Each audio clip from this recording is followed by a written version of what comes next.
Class 10th के biology में जो चैप्टर नंबर 1 है लाइफ प्रोसेस, और आज के ऑनलाइन क्लास में जो डिस्कस करेंगे वह टॉपिक है how do organism obtain their nutrition. मतलब ऑर्गेनिज्म जो कैसे न्यूट्रिशन को अपटेक और ऑब्टेन करेंगे, किस किस फॉर्म में करेंगे, उसके बारे में डिस्कशन करेंगे। हम लोग कहेंगे सेकेंड फॉर्म में कि यह डाइजेशन जो आता है, जो ऑर्गेनिज्म में न्यूट्रिशन के अपटेक और ऑब्टेन करने का मोड है, तो हम कहेंगे इस डाइजेशन के बारे में कि डाइजेशन जिसमें कॉम्प्लेक्स टाइप के जो इंसॉल्युबल फूड इंग्रेडिएंट्स होते हैं वह सिंपल और एब्जॉर्बेबल फॉर्म में कन्वर्ट होने का काम करते हैं। मीन्स डैट कहेंगे यह डाइजेशन प्रोसेस जो कॉम्प्लेक्स टाइप के फूड मटेरियल्स को सिंपल फॉर्म में ब्रेक डाउन करने का काम करेंगे। हम कहेंगे डाइजेशन जो दो फॉर्म्स में होता है, एक इंट्रासेलुलर डाइजेशन और दूसरा नंबर पे जो होते हैं वह है हमारा इंटरसेलुलर डाइजेशन। अगर हम बात करेंगे इंट्रासेलुलर डाइजेशन का, तो कहेंगे कि यह इंट्रासेलुलर डाइजेशन जो सेल के साइटोप्लाज्म में होते हैं, मीन्स डैट हम कहेंगे कि यह इंट्रासेलुलर डाइजेशन सेल के किसी ऑर्गेनेल्स के अंदर, ऑर्गेन के अंदर नहीं परफॉर्म होते हैं, जबकि यह सिर्फ और सिर्फ इंट्रासेलुलर डाइजेशन जो सेल के फ्लूइडी मटेरियल्स, लिक्विड और फ्लूइडी मटेरियल्स साइटोप्लाज्म में ही परफॉर्म होते हैं। हम कहेंगे यह इंट्रासेलुलर डाइजेशन जो कॉम्प्लेक्स टाइप के मटेरियल्स को जो इनसॉल्युबल फॉर्म में होते हैं उनको सेल के लिक्विड और फ्लूइडी मटेरियल्स जो साइटोप्लाज्म होते हैं उनमें सॉल्यूबलाइज करने का काम करते हैं और उसको उस तरह के कॉम्प्लेक्स टाइप के फूड मटेरियल्स को एज अ सिंपलर और एब्जॉर्बेबल सब्सटेंसेस के रूप में कन्वर्ट कराने का भी काम करते हैं। तो कौन करते हैं? तो यह हमारा इंट्रासेलुलर डाइजेशन करते हैं। जबकि अगर हम बात करेंगे इंटरसेलुलर डाइजेशन का, तो कहेंगे इंटर मतलब इंटरनली, बॉडी के इंटरनल होना। कौन? तो बॉडी के इंटरनल होना, तो डाइजेशन का। मीन्स डैट कहेंगे कि यह इंटरसेलुलर डाइजेशन जो डाइजेस्टिव ट्रैक्ट के अंदर होते हैं, और ट्रैक्ट का मतलब होता है पैसेज वे, रास्ता, और हम कहेंगे कि वह डाइजेस्टिव ट्रैक्ट जो डायरेक्टली रूप में हमारे कनेक्टेड हमारे डाइजेस्टिव ऑर्गेन से होते हैं। Means that intercellular digestion completely हमारे डाइजेस्टिव ट्रैक्ट के द्वारा होते हुए डाइजेस्टिव ऑर्गेन की सहायता से होते हैं। क्या होते हैं? तो कॉम्प्लेक्स टाइप के फूड मटेरियल्स का एज ए सिंपलेस्ट वंस में डाइजेशंस होते हैं। नेक्स्ट अगर हम बात करेंगे एब्जॉर्प्शन का, तो हम कहेंगे कि एब्जॉर्प्शन भी जो हमारे न्यूट्रिशन के अपटेक करने का एक मोड है, और कहेंगे कि जो डाइजेस्टेड टाइप के मटेरियल्स जो सिंपलर और सॉल्युबल सब्सटेंसेस के रूप में कन्वर्ट हो जाते हैं वह हमारा फूड वैक्यूल के द्वारा पास आउट होते हैं और पहुँचते कहाँ पे हैं? तो सराउंडिंग साइटोप्लाज्म में।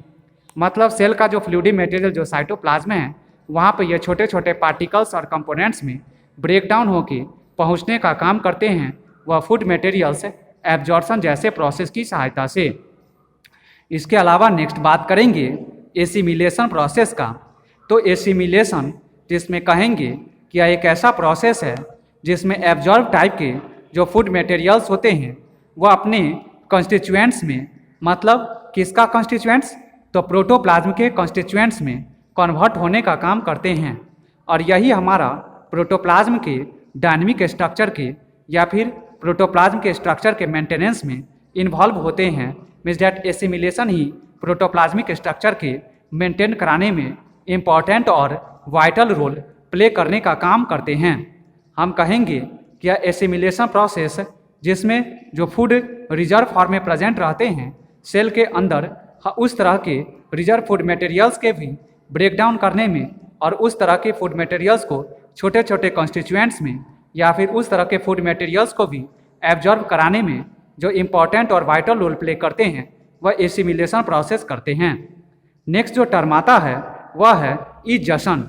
इसका ग्रीक वर्ड इजस्टस से मिलकर बना है, और इजस्टस का मतलब होता है डिस्चार्ज, मतलब टू बी रिमूव्ड आउट, मतलब थ्रोन आउट, मतलब एग्जिट, मतलब निकास, निकलना। तो हम कहेंगे कि यह इजशन एक ऐसा प्रोसेस है जिसके द्वारा अनडाइजेस्टेड टाइप के कंपोनेंट्स जो फूड मटेरियल का या फिर वेस्ट मटेरियल्स जो थ्रोन आउट होते हैं हमारे किससे, तो बॉडी से, मतलब इजेशन जो बॉडी सेल के द्वारा क्या करते हैं, तो इस प्रोसेस के द्वारा वह बाई प्रोडक्ट को एज ए जो फूड मटेरियल्स के द्वारा रिलीज आउट होते हैं उसको रिमूव आउट कराने में इंपॉर्टेंट और वाइटल रोल प्ले करने का काम करते हैं। पैरामीशियम के पास में साइटोपाइगी और सेल एनस प्रेजेंट होते हैं, जबकि अमीबा के पास में ओल्ड फूड वैक्यूल किसके साथ, स्यूडोपोडिया के साथ प्रेजेंट रहते हैं। और पैरामीशियम हो या फिर अमीबा दोनों अपने अपने क्या करते हैं, तो जो बॉडी का पार्ट्स होते हैं जो वेस्ट मटेरियल्स को रिमूव आउट रिलीज आउट कराने का काम करते हैं, या पैरामीशियम और अमीबा दोनों हमारे कंप्लीटली अपने अपने इस पार्ट से जो बॉडी में प्रेजेंट रहते हैं स्यूडोपोडिया या फिर साइटोपाइगी और सेल एनस, उसके द्वारा वेस्ट मटेरियल्स को इजेशन की सहायता से इजेशन प्रोसेस के द्वारा अनडाइजेस्टेड टाइप के मटेरियल्स और फूड्स को रिलीज आउट कराने का काम करते हैं। तो इस तरह से यह हम लोगों का टॉपिक समाप्त हो गया, how do organism obtain their nutrition.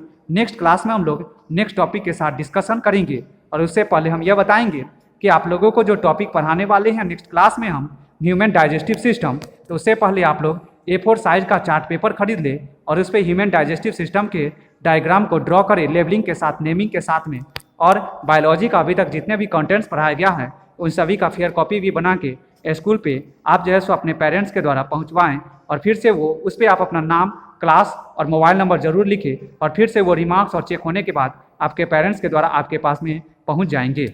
आज के लिए इतना ही। Thanks, have a nice day.